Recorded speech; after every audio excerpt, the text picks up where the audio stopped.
नमस्कार बच्चों। आज हम सभी सूरदास जी का जीवन परिचय पढ़ेंगे। चलिए बच्चों, हम सब देखते हैं। हमारे यहाँ जो जीवन परिचय पूछा जाता है उसमें 4 बिंदु पूछे जाते हैं। प्रथम रचनाएं, द्वितीय भाव पक्ष, तृतीय कला पक्ष, चतुर्थ साहित्य में स्थान। तो क्रम से हम चारों बिंदुओं का अध्ययन करते हैं। सूरदास रचनाएं: सूर सागर, सूर सारावली, साहित्य लहरी। विद्यार्थियों, हमें सिर्फ 2 ही रचनाएं याद रखनी हैं। मैंने उनकी तीनों रचनाएं लिख दी हैं। आपको जो सरल पड़े वह आप याद रखिएगा। अब बात करते हैं भाव पक्ष की। भाव पक्ष को हमने कई अन्य बिंदुओं में विभाजित किया है।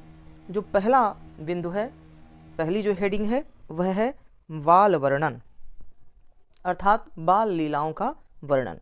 चलिए देखते हैं कि सूरदास जी के काव्य में बाल वर्णन किस प्रकार से हुआ है। यह उनके भाव पक्ष का एक महत्वपूर्ण अंग है। चलिए हम सब पढ़ते हैं और आप इसको ध्यान से देखें। सूरदास जी के काव्य में बाल वर्णन इतना मोहक तथा मधुर है जिसके आधार पर उन्हें वात्सल्य रस सम्राट कहा जाता है। उन्होंने अपने काव्य में वात्सल्य रस का कोना कोना झांका हुआ है। उनका वात्सल्य वर्णन संसार में अद्वितीय है। बच्चों, महाकवि सूरदास जी ने श्री कृष्ण की बाल लीलाओं का वर्णन करते हुए बाल चरित्र में, बाल लीलाओं के वर्णन में ऐसा कोई भी दृश्य नहीं है जो उनकी कविता से अनछुआ रह गया हो। इसीलिए उन्हें वात्सल्य रस सम्राट कहा जाता है। अब हम देखते हैं अगले बिंदु में, बाल वर्णन के बाद रस योजना। सूरदास जी की रस योजना कैसी थी, तो उस विषय में देखते हैं। सूरदास का श्रृंगार वर्णन उत्कृष्ट कोटि का है। गोपियों के प्रति प्रेम, रासलीला तथा विभिन्न प्रकार की क्रियाओं का सरस एवं आकर्षक वर्णन उनके काव्य की विशेषता है। उन्होंने संयोग एवं वियोग दोनों ही रूपों का अद्भुत चित्रण किया है।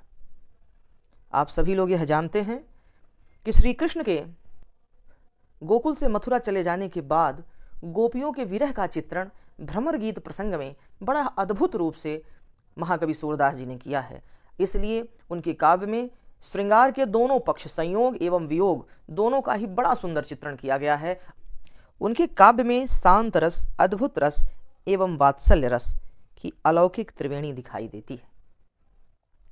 महाकवि सूरदास जी के काव्य में भक्ति विषयक शांत रस, अद्भुत रस और वात्सल्य रस तीनों का मणिकांचन संयोग दिखाई देता है।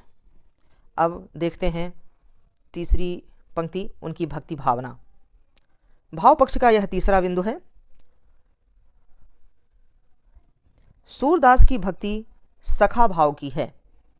इसमें भक्त भगवान के समक्ष सखा भाव से उन्हें अपने उद्धार के लिए चुनौती देता है। आप लोग यह जान लें कि महाकवि सूरदास जी की भक्ति सखा भाव की भक्ति है, जिसमें साधिकार एक सखा अपने ईश्वर रूपी दूसरे सखा से अपने उद्धार के लिए उसे चुनौती भी दे सकता है, उसे उलाहना भी दे सकता है। यह उनकी भक्ति भावना है। ज्ञान और भक्ति देखते हैं।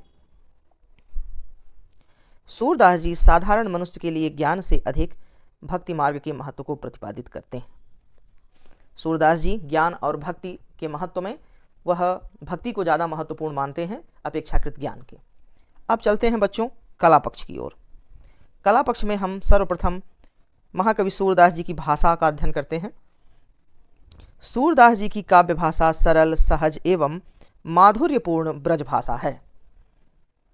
आप सब लोग जान लें, सूरदास जी की जो काव्य भाषा है वह अत्यंत सरल माधुर्यपूर्ण ब्रज भाषा है। संस्कृत के शब्दों का प्रयोग भी यत्र तत्र मिलता है। उनकी भाषा में मुहावरे एवं लोकोक्तियों के प्रयोग से भाषा प्रभावी बन गई है। अर्थात उनकी भाषा में संस्कृत के सरल, सहज, जनसामान्य में प्रयुक्त होने वाले शब्दों का प्रयोग एवं भाषा में मुहावरे और लोकोक्तियों के प्रयोग से भाषा में प्रभाव आ गया है, वह आकर्षक हो गई है। अब हम चलते हैं भाषा के बाद शैली। शैली देखते हैं। सूरदास जी की शैली सूरदास ने अपने काव्य में मुक्तक काव्य शैली को अपनाया है। उन्होंने अपने काव्य में गेय पदों की रचना की है। बच्चों, महाकवि सूरदास जी का संपूर्ण साहित्य मुक्तक काव्य में लिखा गया है। मुक्तक काव्य वह काव्य होता है जिसमें एक छंद का दूसरे छंद से पूर्वापर संबंध नहीं होता और प्रत्येक छंद अपने भाव प्रकट करने में सक्षम होते हैं। अर्थात कहने का तात्पर्य है कि उन्होंने सूरसागर, सूर सारावली और साहित्य लहरी जैसी रचनाओं में मुक्तक काव्य शैली का प्रयोग किया है। यह आप विशेष ध्यान रखिएगा उनकी शैली में। अब बात करते हैं अलंकार योजना। सूरदास जी के काव्य में अलंकारों का स्वाभाविक प्रयोग मिलता है। उनके काव्य में यमक, श्लेष, उपमा, रूपक इत्यादि अलंकारों का प्रयोग स्वाभाविक रूप से मिलता है। इसके साथ ही उनके काव्य में भाव पक्ष तथा कला पक्ष का मणिकांचन योग दिखाई देता है। अब हम बात करते हैं साहित्य में स्थान की। साहित्य में स्थान।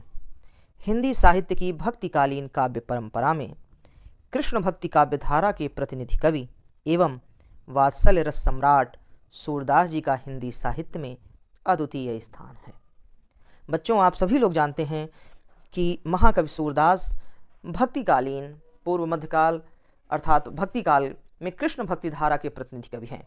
इसलिए हम जब इनका साहित्य में स्थान लिखेंगे तो इस बात का हमें उल्लेख करना पड़ेगा कि हिंदी साहित्य की भक्तिकालीन काव्य परंपरा में कृष्ण भक्ति काव्य धारा के प्रतिनिधि कवि एवं वात्सल्य रस सम्राट सूरदास जी का हिंदी साहित्य में अद्वितीय स्थान है।